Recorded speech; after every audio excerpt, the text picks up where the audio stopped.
Film 2563 में शुरू होती है, जो कि संयुक्त गणराज्य के साथ पृथ्वी के बड़े पैमाने पर युद्ध के 300 साल बाद एक विशाल कबाड़खाने के बीच में एक मध्यम आयु वर्ग के व्यक्ति के रूप में एक उल्लेखनीय रूप से बगल में काम करने के लिए वह अभी भी काम कर रहा है। पूरी तरह से एक खूबसूरती से तैयार किए गए शरीर के लिए एक खूबसूरती से तैयार किए गए शरीर को संलग्न करें। बोर्ग गर्ल उसे एक नारंगी की पेशकश करते हुए, लेकिन यह भी नहीं जानता कि उसे कैसे खाना है। वह आगे बढ़ती है क्योंकि वह अपने पिछले जीवन को याद करती है। युद्ध, लेकिन वे जिस स्थान पर हैं, वह आयरन सिटी के रूप में जाना जाता है। अल साइबोर्ग स्पोर्ट। बोगट ने पाया कि उस समय एक छोटे से कुत्ते को अपना भोजन साझा करने के लिए एक छोटे से कुत्ते को एक वांटेड पोस्टर दिखाई देता है, जो 6 महिलाओं की हत्या के अपराधी के लिए एक इनाम की घोषणा करता है। मेरे सार को छोड़कर डॉ. इडो रिटर्न और उनकी बातचीत को बाधित करता है। यदि आप वीडियो पसंद करते हैं तो सब्सक्राइब करना न भूलें और शाम को शहर में कहीं चैनल की तरह एक महिला अपने अपार्टमेंट में प्रवेश करने वाली थी जब किसी ने अचानक उस पल में हमला किया, जो कि उसके बेडरूम से बाहर निकलती है, जो एक बड़ी बैग के साथ वापस आ जाती है। एक फायरबॉल खिलाड़ी बर्ड को काले बाजार में उन्हें बेचने के लिए उनके साइबोर्ग के कुछ हिस्सों का कहना है कि कल एक महिला की मौत हो गई थी उसी जगह पर। अल्टा को डॉक्टर इडो के हाथ पर एक घाव दिखाई देता है और उसे अपराध में उसकी संलिप्तता पर संदेह होने लगता है।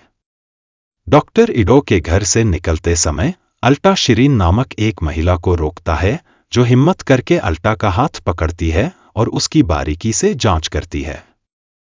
पता चलता है कि शिरीन इडो की पूर्व पत्नी है। बाद में डॉक्टर इडो और शिरीन शहर में घूमते हैं। शिरीन अल्टा की पहचान के बारे में पूछती है और यह भी कि इडो ने उसे अपनी मृत बेटी के लिए इच्छित शव क्यों दिया, जिसे वह नष्ट करने वाला था। वह समझाता है। इडो को पता चलता है कि एलिटा अब उसकी नई सहायक है और वह अपनी बेटी की मौत के बाद शव को नष्ट करने के लिए खुद को नहीं ला सका। फिर शिरीन इडो को विक्टर आयरन सिटी के रहस्यमय भगवान के साथ मोटोरोला साइबरट्रॉन बनाने में शामिल होने के लिए मनाने की कोशिश करती है, इस उम्मीद में कि यह उन्हें ज़्लेम में वापस जाने की अनुमति देगा।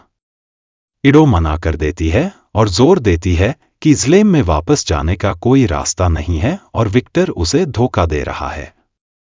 वह विक्टर से मिलने के लिए भाग जाती है, जो इडो को देख रहा है।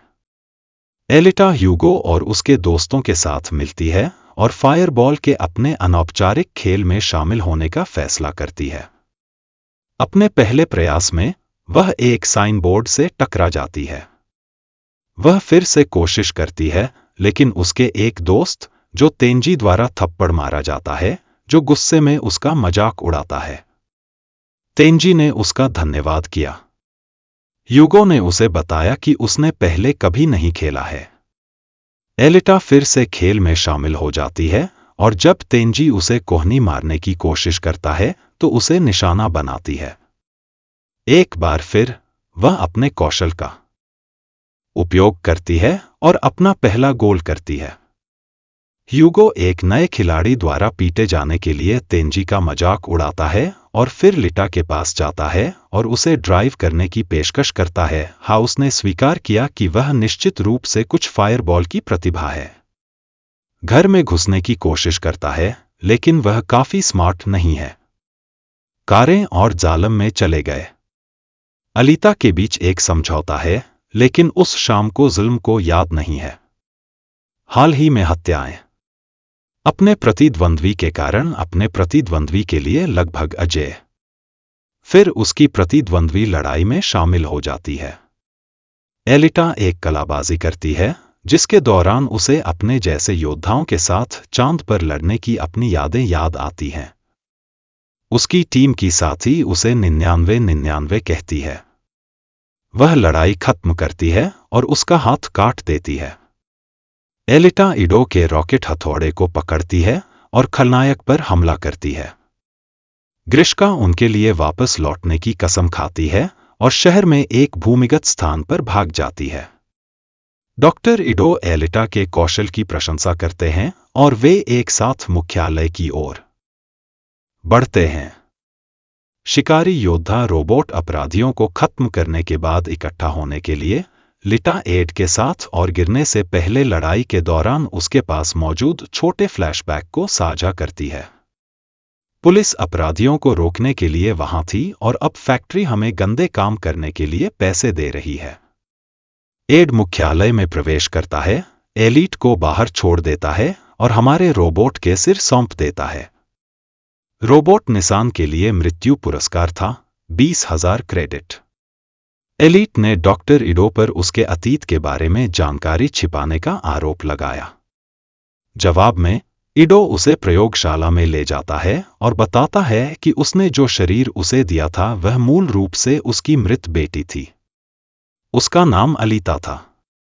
अलीता पूछती है कि उसके साथ क्या हुआ।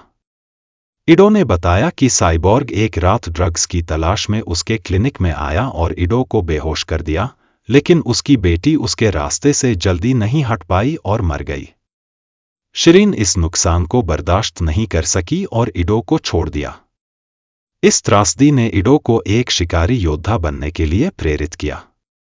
हालांकि उसने हत्यारे का शिकार किया और उसे मार डाला, लेकिन इससे उसे शांति नहीं मिली। इसलिए उसका शिकार करने का करियर अपने चरम पर पहुंच गया। एलिट उससे पूछती है कि क्या उसे कभी शांति मिली।